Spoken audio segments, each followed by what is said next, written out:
भाई जो गुरु वचन पे डट गे, कट गे फंड 84 के। आते हैं। अब ये पांचों यज्ञ करने से लाभ क्या मिलेगा? ये पांचों यज्ञ करने से भगत को यानी साधक को लाभ क्या मिलेगा? यदि केवल उपरोक्त यज्ञ ही की जाए तो उस भगत को उसके अनुष्ठानों के अनुसार स्वर्ग यानी जन्नत का सुख कुछ समय मिलता है। ये पांचों यज्ञ करने से यानी नमाज करने से और ये आरतियां वगैरह करने से, अजान लगाने से, धर्म ग्रंथों को पढ़ने से, उनका पाठ करने से मोक्ष तो नहीं होगा, लेकिन कुछ समय के लिए हमारे को स्वर्ग मिल जाएगा, जन्नत मिल जाएगी। जन्नत में सुख भोगकर पाप कर्मों का फल फिर नरक में भी भोगना पड़ेगा। कुछ पाप ऐसे हैं जिनका फल पृथ्वी के ऊपर पशु पक्षी जंतु आदि के जीवनों में भोगना पड़ता है, यानी 84 लाख योनियों में भी आना पड़ेगा। मानव शरीर भी मिल सकता है, यदि अधिक यज्ञ की हैं तो राजा भी बन जाता है, परंतु जन्म मृत्यु का चक्कर कभी समाप्त नहीं हो सकता। स्वर्ग व राज का समय बहुत कम होता है। आगे है नाम जाप करने का क्या लाभ मिलेगा। अब नाम जाप करने से मुक्ति होगी। ये जो पांचों यज्ञ है ना, ये तो केवल सहायक हैं मोक्ष प्राप्ति में। यदि आपको नाम सच्चा मिल गया सच्चे सतगुरु का, तो फिर ये पांचों यज्ञ तो आपकी मदद करेगी।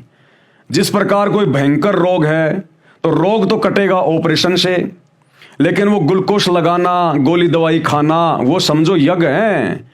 ऑपरेशन को सफल करने के लिए वो गोली दवाई खानी पड़ेगी, वो ग्लूकोज वगैरह लगवानी पड़ेगी। तो इस प्रकार ये पांचों यज्ञ तो समझो उस जन्म मृत्यु के रोग को काटने का जो मंत्र हमें सतगुरु से मिलेगा ना, जब हम उस मंत्र का जाप करेंगे और साथ में जब पांचों यज्ञ करेंगे तो परमात्मा हमारी सांसारिक इच्छाओं की पूर्ति करेगा।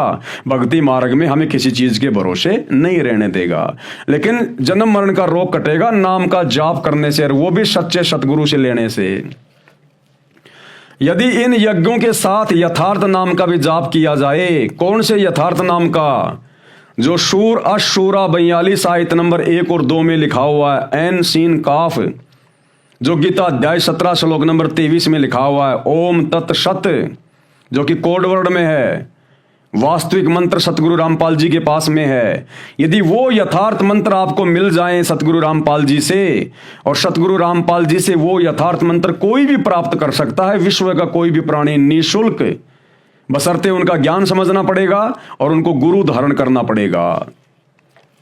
यदि इन यज्ञों के साथ साथ यथार्थ नाम का जाप भी मिल जाए तो फल अधिक व अच्छा मिलता है। यजुर्वेद अध्याय 40 मंत्र 15 में ओम नाम का जाप करने को कहा है। गीता वेदों का ही सार रूप है। गीता में भी अध्याय 8 श्लोक 13 में भी ओम नाम का जाप करने को कहा है। वेदों तथा गीता में ओम नाम का जाप तथा ऊपर बताई यज्ञों वाली साधना करने को कहा गया है। लेकिन अकेले ओम नाम का जाप करना भी आपको मुक्ति नहीं दिलाएगा, क्योंकि चारों वेदों में और गीता जी में जानकारी तो उस कादिर अल्लाह की है, लेकिन उस कादिर अल्लाह की भक्ति के मंत्र नहीं है, उसको प्राप्त करने की विधि नहीं है।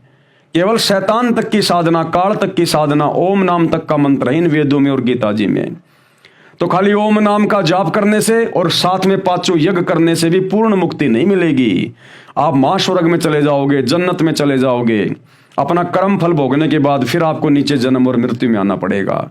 उन पांचों यज्ञों के साथ साथ जो पांचवें सूक्ष्म वेद में जो मंत्र हैं, चारों वेदों का जो बाप है सूक्ष्म वेद, जो ज्ञान कबीर परमात्मा आके देता, उसको कहते हैं सूक्ष्म वेद, जो आज सतगुरु रामपाल जी के पास हैं। यदि हमें वो मंत्र मिल जाएं जो अभी आपको बताए, सूर अशूरा 42 आयत नंबर 2 में और गीता अध्याय 17 श्लोक नंबर 23 में, ऐन सीन काफ और ओम तत्सत, जब ये मंत्र हमें सच्चे सतगुरु से, बाखबर से, तत्वदर्शी संत से मिल जाएं और साथ में जब हम पांचों यज्ञ करेंगे, तब हमारी पूर्ण मुक्ति होगी। हम शैतान के जाल से छूट पाएंगे। सदा सदा के लिए हमारा जन्म और मरण का चक्कर समाप्त होगा। विशेष यज्ञों के साथ साथ ओम नाम का जाप करने वाला यदि आजीवन साधना करता हुआ शरीर त्याग कर जाता है, तो उसे महास्वर्ग यानी बड़ी जन्नत यानी ब्रह्मलोक प्राप्त होगा। वो शैतान के लोक में जाएगा। उसका सुख अधिक समय तक मिलता है, परंतु नरक जहन्नुम में भी कष्ट उठाना होगा तथा जन्म मृत्यु का चक्कर सदा बना रहेगा। पक्षी तथा अन्य जीव जंतुओं के शरीरों में भी कष्ट उठाना पड़ता है। ये शैतान इस ब्रह्म इस काल तक की साधना का प्रतिफल है। इसकी साधना का ओम नाम है।